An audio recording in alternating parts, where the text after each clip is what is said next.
Bienvenue à l'atelier, à Saumur, dans mon atelier de fleuriste. Comme vous pouvez le constater, j'ai coupé mes cheveux. J'ai fait une frange. Et j'ai coupé. Aujourd'hui, nous allons parler de Noël et plus particulièrement d'une mode qui a fait fureur dans les années 50-60 dans les pays anglo-saxons, notamment aux États-Unis.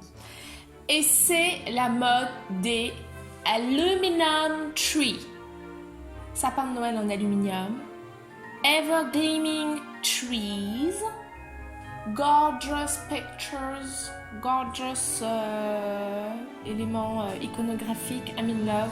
Quand j'ai commencé à faire des recherches sur les sapins de Noël, l'histoire du sapin de Noël et que je suis tombée là-dessus, je me suis dit, il y a vraiment quelque chose à faire, il y a vraiment quelque chose à dire parce que c'est trop beau. Tout d'abord, le concept. Les aluminum tree, evergleaming tree, ont été conçus pour la première fois en 1955 à Manitowoc. Tu connais Manitowoc?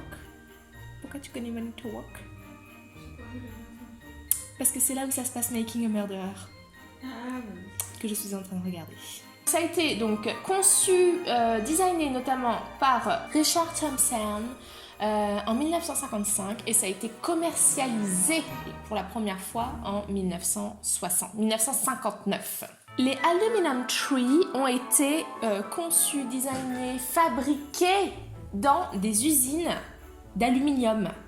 Notamment, on retrouve l'usine Miro, en l'occurrence Miro, The Finest Aluminum. Et la seconde usine, c'est Aluminum Specialty, Manitowoc, Wisconsin. Ces compagnies, ces usines étaient surtout spécialisées dans tout ce qui est ustensiles de cuisine, tout objet à base d'aluminium, on retrouve de nombreuses photos. À savoir également que les Aluminum Tree, Evergleaming Tree, étaient notamment fabriqués par des femmes. C'était des femmes ouvrières elles avaient même leurs petites chansons pour se donner du courage pour réaliser toutes ces commandes, bien sûr dans des délais toujours, de toute façon Noël c'est toujours comme ça, c'est toujours dernier moment. Alors, ça c'est surtout, comme je le disais, ça s'est surtout vendu aux États-Unis, au Canada. On retrouve également la mention du Mexique, Angleterre, Australie. Ça reste quand même des pays anglo-saxons, globalement. Et en 1960, ils ont déjà produit 1 million de aluminum tree, ce qui n'est pas rien. Le design, le concept I'm in love, c'est donc des arbres de Noël faits avec des branches recouvertes de bandelettes d'aluminium, en frange en fait, et si on regarde bien, les branches sont toutes de la même taille, et c'est en fait l'inclinaison du trou, en fait il y a un pilier central qui est troué dans lequel on vient fixer les branches, et c'est l'inclinaison de ces trous qui fait la forme du sapin. Mais c'est comme ça qu'on reconnaît vraiment les vrais, les purs aluminum tree. C'est parce que toutes les branches sont de la même taille. Évidemment, donc, comme ça a été extrêmement populaire, ils ont vite développé leur gamme. Donc, on retrouve des aluminum tree de toute taille, des petits, des moyens, des grands, et de toutes couleurs. Pourquoi est-ce que cette chose a-t-elle été aussi populaire? Comment est-ce que c'est arrivé dans le marché? En fait, dans les années fin des années 50, début des années 60, c'était un peu la mode de la conquête de l'espace. C'était un peu Spoutnik, le premier pas sur la Lune, etc. Et du coup, le aluminum tree, il est totalement dans cette tendance. Il est à la fois moderniste, il est futuriste, et en même temps, ça reste un sapin de Noël. Donc, je pense que c'est ça qui fait un petit peu son succès. Deuxième élément, c'est hyper pratique. Parce que c'est facile à ranger, c'est facile à monter, c'est facile à démonter, c'est pratique, ça prend pas de place, ça se met dans un carton et c'est fireproof. C'est anti-inflammable. Et ça, c'est génial parce que le nombre d'incendies liés au sapin de Noël, c'est colossal. Et c'est innovant. C'est le premier sapin artificiel qui ne soit pas vert. Faut quand même. Il n'y a jamais personne jusque-là qui s'était dit tiens, on va faire un sapin de Noël qui ne soit pas vert. qui est génial, c'est que dans sa forme la plus basique, c'est-à-dire couleur aluminium, eh bien, est vendu avec ces sapins des spots de lumière, des projecteurs qui projettent des lumières sur le sapin.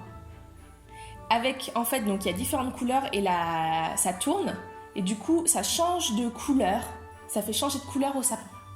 C'était un goodie en plus, quoi. Et donc, en fait, selon les fabricants et les vendeurs, le Aluminum Tree, Evergleaming Tree, il n'était pas censé être décoré, il était juste censé être monté, posé, et on projette des couleurs dessus. Mais on voit quand même sur les photos que les gens mettent quand même des boules, surtout des boules de Noël, très peu de guirlandes, mais surtout des boules de Noël. Alors, j'ai appelé ce chapitre « Déchéance et renouveau ».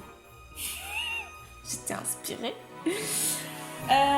Donc comme je disais, ça a atteint son plus grand succès dans les années 60 et à partir des années 70, ça a petit à petit décliné et il ne se vendait plus d'Evergleaming Tree. En 1971, c'est terminé, il n'y a plus de vente. Donc tout ça évidemment est lié d'une part au climat, notamment aux États-Unis, de guerre, puisque c'est l'entrée en guerre avec le Vietnam, et c'est aussi le mouvement hippie, back to earth, natural, ethical, bio, organic. Donc en fait, avoir un sapin en aluminium chez soi, c'est pas tendance, quoi. C'est pas tendance. Et en fait, petit à petit, ce sapin qui a été vraiment un succès phénoménal pendant une décennie entière, est devenu un symbole de surconsommation, en fait. Parce que d'ailleurs, on le voit très bien quand on regarde les photos, la quantité de cadeaux au pied de ces sapins, on voit qu'on est rentré dans l'ère de vraiment la consommation à bloc j'en bloc, comme on dit. Et c'est ça qui l'a fait rentrer dans l'histoire. C'est qu'il y a un épisode de Snoopy aux États-Unis, Charlie Brown Special, un épisode de Noël, où Charlie Brown décide de recréer donc la scène de la nativité, et Lucy, le personnage féminin, demande à ce qu'il y ait un sapin en aluminium et que ce sapin soit rose. Look, Charlie Brown, what do you want? The proper mood. We need a Christmas tree. Hey, perhaps a tree. A great, big, shiny aluminum Christmas tree. Okay, I'll take Linus with me. The rest of you practice your lines. Get the biggest aluminum tree you can find, Charlie Brown. Maybe paint it pink. Yeah, do something right for a change, Charlie Brown. Et en fait, dans le contexte du dessin animé, alors que Charlie Brown s'évertue à reconstituer cette scène chrétienne très pure, très fondamentale de leur croyance, eh ben, on voit ce sapin en aluminium qui vient complètement dénaturer le principe même de la scène de la nativité. Et donc, c'est par là une très forte critique et ça devient vraiment ce symbole de surconsommation. Donc ça, c'était la déchéance. Mais il y a aussi renouveau dans le titre. Pourquoi renouveau? Parce qu'aujourd'hui, ça se vend comme des petits pains. Parce qu'aujourd'hui, Nolwenn, je m'adresse à toi. Faut que j'arrête de regarder Making a Murderer. C'est la mode du vintage. On est d'accord? C'est la mode du rétro, du vintage, du kitsch. Et donc, il y a énormément de personnes qui recherchent ces pièces dans un but, voilà, de reconstitution, de nostalgie. Tu vois, c'est la nostalgie un petit peu. Et bien, figurez-vous qu'en 2005, un sapin, un Aluminum Evergleaming Tree, s'est vendu $3,600 USA on eBay. Et c'était pas n'importe lequel, c'était un sapin en aluminium rose. Et c'est ceux-là qui ont le plus de valeur parce que c'est celui que Lucy, dans le Charlie Brown Special, demande d'acheter. Donc il a plus de valeur. Et aussi parce qu'ils étaient moins produits, donc ils sont plus rares. Voilà. Ça se fabrique plus, ils n'ont pas fabriqué. Ben, j'ai pas trouvé. Mais en fait, comme ça s'est beaucoup vendu, on en retrouve pas mal. Dans les vides maisons, sur eBay, tout ça, j'ai regardé. Hein. Mais ouais, il faut bien débourser $500 minimum pour un Evergleaming Tree, mais c'est... Enfin, moi j'adore le concept. Voilà. Donc, I'm in love. I'm in love de cette mode. J'adore les Evergleaming Tree. Il y a un livre qui a été écrit là-dessus, évidemment qui est en anglais. C'est en fait tout simplement un couple du Wisconsin qui ont décidé de racheter en fait tous les Evergleaming Trees qui puissent exister en tant que patrimoine du Wisconsin. Ils ont créé un musée du Evergleaming Tree dans lequel ils ont mis toutes leurs pièces et c'est rentré un peu dans le patrimoine de l'État.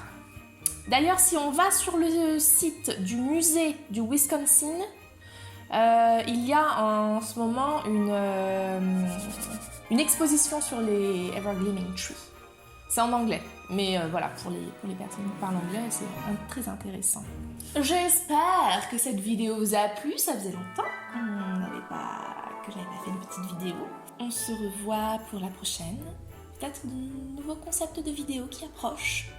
Bye bye.